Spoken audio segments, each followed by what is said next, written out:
The Christchurch mosque shooter was a white nationalist. I've stated on numerous occasions that I regard white nationalism as a silly position.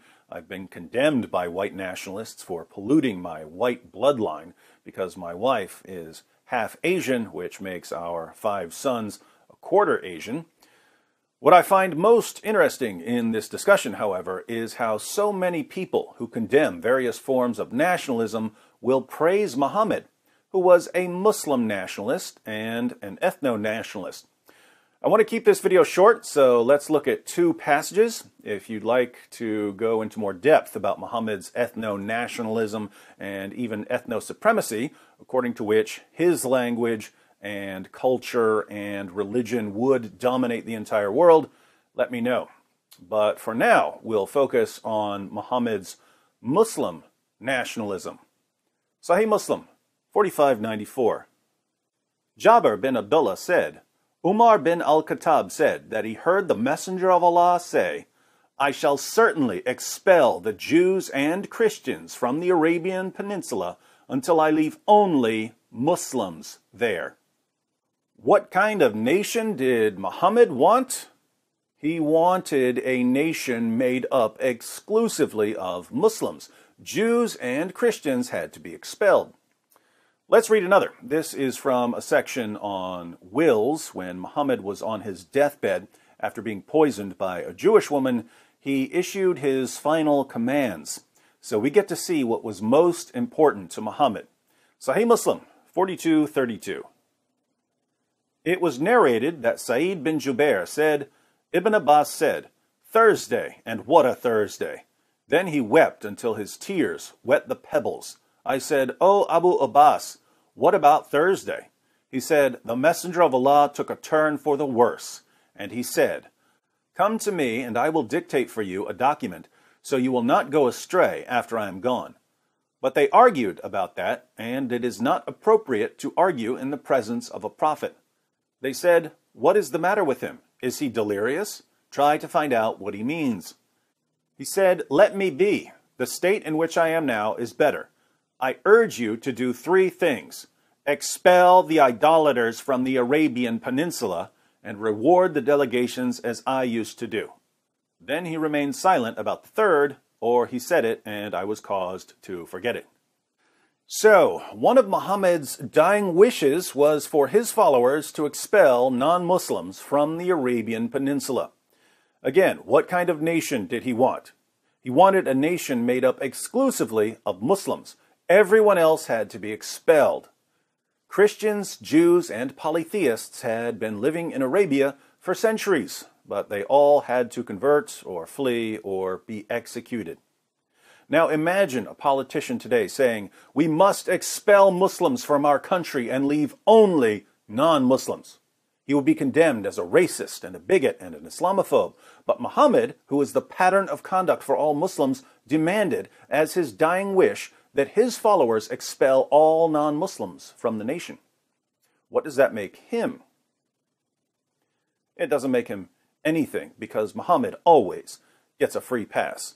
Not only is Muhammad not a racist or a bigot or a Christianophobe or a Jewophobe for demanding that Christians and Jews be expelled from Arabia, but also you'll be called a racist and a bigot for so much as questioning or drawing attention to what he said. The hypocrisy here is astounding. But let's see if we can figure this out.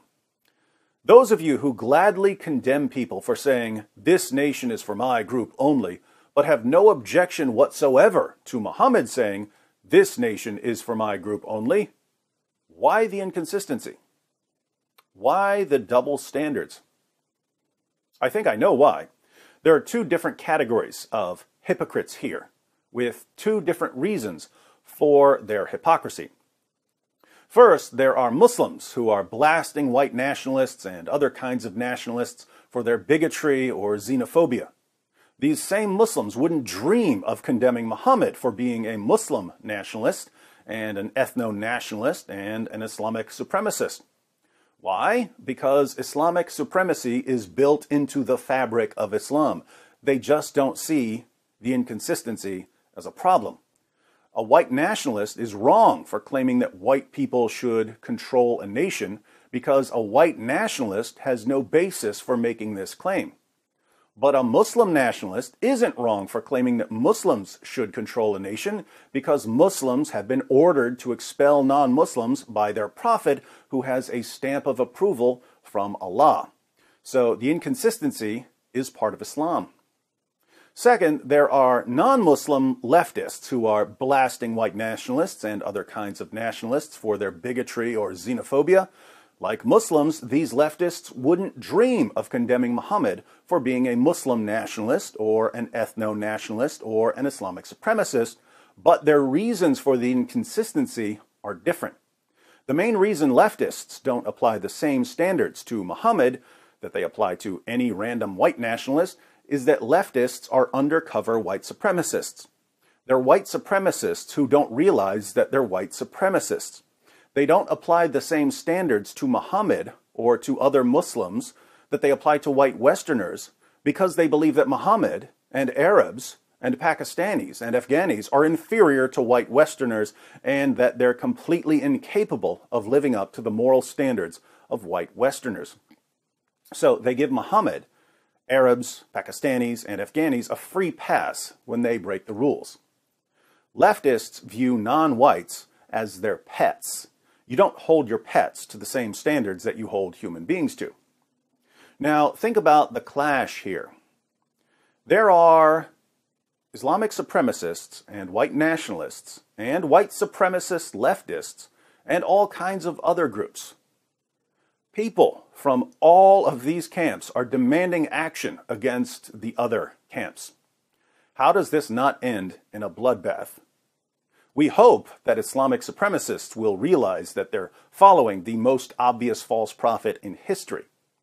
We hope that white supremacist leftists will drop their racism and start applying the same moral standards to everyone. We hope that white nationalists will stop listening to the morons who are telling them that they should be obsessed with skin color. We hope. In the meantime, since consistency is what always seems to be missing when accusations of bigotry and racism and Islamophobia are flying back and forth, I think we need to keep drawing attention to hypocrisy. A good place to start is to ask white supremacist leftists and Islamic supremacists why they have absolutely no problem with Muhammad, history's whitest prophet, demanding that Christians and Jews be expelled from his Muslim nation. Take a screenshot of one of the hadiths I quoted in this video, share it with people, and in the comments section, tell us what happens.